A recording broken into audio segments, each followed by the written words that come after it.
ਬਿਸਮਿਲ੍ਲਾਹਿਰਰਹਿਮਾਨਿਰਰਹੀਮ। ਨਾਜ਼ਰੀਨ अस्सलाम वालेकुम। ਤੁਸੀਂ ਦੇਖਦੇ ਪਏ ਹੋ ਨਿਊਜ਼ ਟਾਈਮ ਤੇ ਨਿਊਜ਼ ਟਾਈਮ ਦੀ ਵੱਡੀਆਂ ਖਬਰਾਂ 'ਚ ਸਭ ਤੋਂ ਪਹਿਲੀ ਖਬਰ ਪੀਟੀਆਈ ਦੇ ਜਿਹੜੇ ਨਾਰਾਜ਼ ਸੈਨੇਟ ਉਮੀਦਵਾਰ ਨੇ ਉਹਨਾਂ ਨੇ ਗੰਡਾਪੁਰ ਨੂੰ ਉਹਨਾਂ ਦੇ ਗੰਡਾਪੁਰ ਨਾਲ ਮੁਜ਼ਾਕਰਾਤ ਨਾਕਾਮ ਹੋ ਗਏ ਨੇ ਤੇ ਵਰਕਰਾਂ ਨੇ ਜਿਹੜਾ ਹੈ ਵਜ਼ੀਰ ਆਲਾ ਹਾਊਸ ਦੇ ਘਿਰਾਓ ਦੀ ਧਮਕੀ ਦੇ ਦਿੱਤੀ ਹੈ। ਕੇਪੀਕੇ ਦੇ ਵਿੱਚ ਪੀਟੀਆਈ ਦੇ ਸੈਨੇਟ ਦੇ ਉਮੀਦਵਾਰਾਂ ਦੇ ਵਿੱਚ ਇਰਫਾਨ ਸਲੀਮ, ਆਸ਼ਾ ਬਾਨੋ, ਖੁਰਮਦਸ਼ਾਨ, ਰਸ਼ਾਦ ਸੈਨ ਤੇ ਵਕਾਸ ਔਰਤ ਦੇ ਸਖਤ ਜਿਹੜੇ ਨੇ ਨਾ ਉਹ ਨਾਰਾਜ਼ ਨੇ। ਉਹਨਾਂ ਨੇ ਇਹਨਾਂ ਦੇ ਫੈਸਲੇ ਨੂੰ ਪਾਰਟੀ ਨਜ਼ਰੀਏ ਦੇ ਮੁਖਾਲਫ ਕਰਾਰ ਦੇ ਦਿੱਤਾ ਹੈ।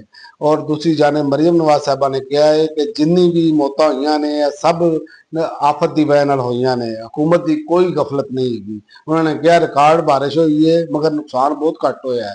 ਉਹਨਾਂ ਨੇ ਕਿਹਾ ਜਜ਼ਬਾਤੀ ਸੀਨ ਉਹ ਸੀ ਜਦੋਂ ਇੱਕ ਛੋਟੇ ਬੱਚੇ ਨੂੰ ਵਾਲਦੈਨ ਦੇ ਹਵਾਲੇ ਕੀਤਾ ਗਿਆ। ਸਭ ਨੇ ਆਪਣੀਆਂ ਜ਼ਿੰਮੇਵਾਰੀਆਂ ਨਿਭਾਈਆਂ ਨੇ। ਉਹਨਾਂ ਨੇ ਕਿਹਾ ਕੱਲ ਜਿਹੜਾ ਰਿਲੀਫ ਆਪਰੇਸ਼ਨ ਕੀਤਾ ਗਿਆ ਉਹਦੀ ਨਿਗਰਾਨੀ ਮੈਂ ਖੁਦ ਕੀਤੀ ਹੈ। ਤੇ ਜੱਜੀ ਸੀਨੀਅਰਟੀ ਕੇਸ ਦੇ ਵਿੱਚ ਇਮਰਾਨ ਖਾਨ ਨੇ ਫੈਸਲੇ ਦੇ ਖਿਲਾਫ ਇੰਟਰ ਕੋਰਟ ਅਪੀਲ ਦਾਇਰ ਕਰ ਦਿੱਤੀ ਹੈ। ਆਇਨ ਦੇ ਆਰਟੀਕਲ 200 ਦੇ ਤਹਿਤ ਜੱਜਿਸ ਦੀ ਜਿਹੜੀ ਹੈ ਮੁੰਤਕਲੀ ਆਰਜੀ ਹੋਤੀ ਹੈ, ਜਦਕਿ ਮੁਸਤਕਿਲ ਤਬਾਦਲਾ ਗੈਰ ਆਇਨ ਦੀ ਖਿਲਾਫਵਰਜੀ ਹੈ। ਇਮਰਾਨ ਖਾਨ ਦੀ ਇੰਟਰ ਕੋਰਟ ਅਪੀਲ ਦੇ ਵਿੱਚ ਸੁਪਰੀਮ ਕੋਰਟ ਦੇ 3-2 ਦੇ ਫੈਸਲੇ ਨੂੰ ਕਲਅਦਮ ਕਰਾਰ ਦੇਣ ਦੀ ਸਜ਼ਾ ਹੈ। ਅਪੀਲ ਦੇ ਵਿੱਚ ਸੁਪਰੀਮ ਕੋਰਟ ਦੇ 3-2 ਦੇ ਫੈਸਲੇ ਨੂੰ ਕਲਅਦਮ ਕਰਾਰ ਦੇਣ ਦੀ ਸਜ਼ਾ ਕੀਤੀ ਗਈ ਹੈ ਤੇ ਦਰਖਾਸਤ ਦੇ ਵਿੱਚ ਮੌਕਫ ਇਖਤਿਆਰ ਕੀਤਾ ਗਿਆ ਹੈ ਕਿ ਜੱਜਾਂ ਦੀ ਜਿਹੜੀ ਹੈ ਮੁੰਤਕਲੀ ਅਦਲੀਆ ਦੀ ਆਜ਼ਾਦੀ ਤੇ ਹਮਲਾ ਹੈ। ਦਰਖਾਸਤ ਗੁਜ਼ਾਰ ਨੇ ਅਪੀਲ ਦੇ ਵਿੱਚ ਕਿਹਾ ਹੈ ਕਿ ਜੱਜਾਂ ਦੀ ਸੀਨੀਅਰਟੀ ਤੇ ਅਦਾਲਤੀ ਖੁਦਮੁਖਤਾਰੀ ਦੇ ਤਹਫੁਜ਼ ਦੀ ਸਜ਼ਾ ਕਰਦੇ ਹੋਏ ਮੌਕਫ ਬਣਾਇਆ ਹੈ ਕਿ ਐਗਜ਼ੈਕਟਿਵ ਜਿਹੜੇ ਨੇ ਉਹਨਾਂ ਨੇ ਆਪਣੀ ਮਰਜ਼ੀ ਦੇ ਜੱਜਾਂ ਨਾਲ ਅਦਾਲਤਾਂ ਭਰ ਦਿੱਤੀਆਂ ਨੇ।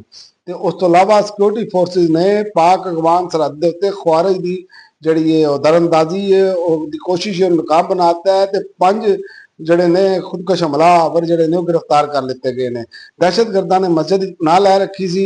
ਦਹਿਸ਼ਤਗਰਦ ਜਿਹੜੇ ਨੇ ਅਫਗਾਨ ਸ਼ਹਿਰੀ ਨੇ ਜਿਨ੍ਹਾਂ ਦੀਆਂ ਉਮਰਾਂ ਜਿਹੜੀਆਂ ਨੇ 15 ਤੋਂ 18 ਸਾਲ ਨੇ। ਤੇ ਤਰੀਕੇ ਇਨਸਾਫ ਦੀ ਸਿਆਸੀ ਕਮੇਟੀ ਨੇ ਖੈਬਰ ਪਖਤੂਨਖਵਾ ਦੇ ਵਿੱਚ ਸੈਨੇਟ ਇਲੈਕਸ਼ਨਾਂ ਦੇ ਵਿੱਚ ਆਪੋਜੀਸ਼ਨ ਨਾਲ ਮੁਆਹਦੇ ਦੀ ਮੁਖਾਲਫਤ ਕਰ ਦਿੱਤੀ ਹੈ।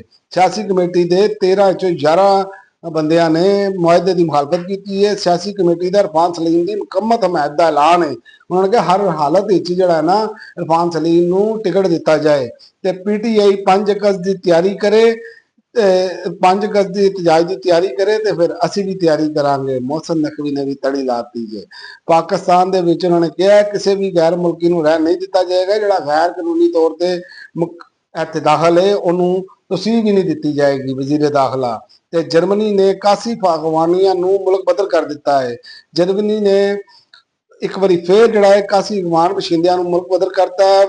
ਜਰਮਨ ਦੇ ਵਜ਼ਾਰਤ ਦਾਖਲਾ ਨੇ ਦੱਸਿਆ ਹੈ ਕਿ ਉਹਨਾਂ ਨੂੰ ਕਾਬਲ ਭੇਜ ਦਿੱਤਾ ਗਿਆ ਹੈ। ਤੇ ਉਸ ਤੋਂ ਇਲਾਵਾ ਟਰੰਪ ਦਾ ਵਾਲ ਸਟਰੀਟ ਜਰਨਲ ਤੇ ਮੁਕੱਦਮੇ ਦਾ ਐਲਾਨ ਹੈ। ਉਹਨਾਂ ਨੇ ਕਿਹਾ ਕਿ ਐਪੀਸਟਾਟ ਅਮਰੀਕੀ ਸਦਰ ਡੋਨਲਡ ਟਰੰਪ ਨੇ ਮਰੂਫ ਅਖਬਾਰ ਜਿਹੜਾ ਹੈ ਵਾਲ ਸਟਰੀਟ ਜਰਨਲ ਤੇ ਮੁਕੱਦਮੇ ਦੀ ਧਮਕੀ ਦਿੱਤੀ ਹੈ। ਜਿਹੜਾ ਤਨਾਜ਼ਾ ਹੈ ਨਾ ਐਪੀਸਟਾਟ ਨੂੰ ਲਿਖੇ ਗਏ ਜਿਹੜੇ ਖੱਤ ਨੇ ਔਰ ਤੇ ਤਨਾਜ਼ਾ ਸ਼ੁਰੂ ਹੋਇਆ ਹੈ ਤੇ ਤਨਾਜ਼ਾ 2003 ਦੇ ਵਿੱਚ ਉੱਠਿਆ ਸੀ ਜਿਹੜਾ ਜੈਫਰੀ ਐਪੀਸਟਨ ਨੂੰ ਸਾਲਗਿਰਾ ਦੇ ਮੌਕੇ ਤੇ ਖੱਤ ਲਿਖਿਆ ਸੀ। ਤੇ ਆਖਰ ਦੇ ਵਿੱਚ ਗਰੀਬ ਆਦਮੀ ਫੇਰ ਹੋ ਜੇ ਤਿਆਰ ਜਿਹੜੇ ਮੋਟਰਸਾਈਕਲ ਚਲਾਉਂਦੇ ਨੇ ਉਹਨਾਂ ਦੀ ਖੈਰ ਨਹੀਂ ਜੇ। ਬਗੈਰ ਹੈਲਮਟ ਤੋਂ ਤੇ ਬਗੈਰ ਨੰਬਰ ਪਲੇਟ ਤੋਂ ਮੋਟਰਸਾਈਕਲ ਸਵਾਰਾਂ ਦੇ ਖਿਲਾਫ ਜਿਹੜਾ ਮੁਕੱਦਮਾ ਵੀ ਦਰਜ ਕੀਤਾ ਜਾਏਗਾ। ਫੈਸਲਾ ਕਰ ਲਿੱਤਾ ਗਿਆ ਹੈ ਤੇ ਉਹ ਆਪਣੀ ਜਾਨ ਬਚਾਉਣ ਜਿਹੜੀ ਹੈ ਨਾ ਉਹ ਖੁਦ ਚਾਹਣਗੇ ਕਿਉਂਕਿ ਗਰੀਬਾਂ ਤੇ ਹੁਣ ਸਾਰਾ ਕੁਝ ਡਿੱਗਣਾ ਹੈ ਜੀ। ਹੁਣ ਤੱਕ ਲਈ ਇੰਨਾ ਹੀ। ਅਗਲੀ ਵੀਡੀਓ ਤੱਕ ਇਜਾਜ਼ਤ ਦਿਓ।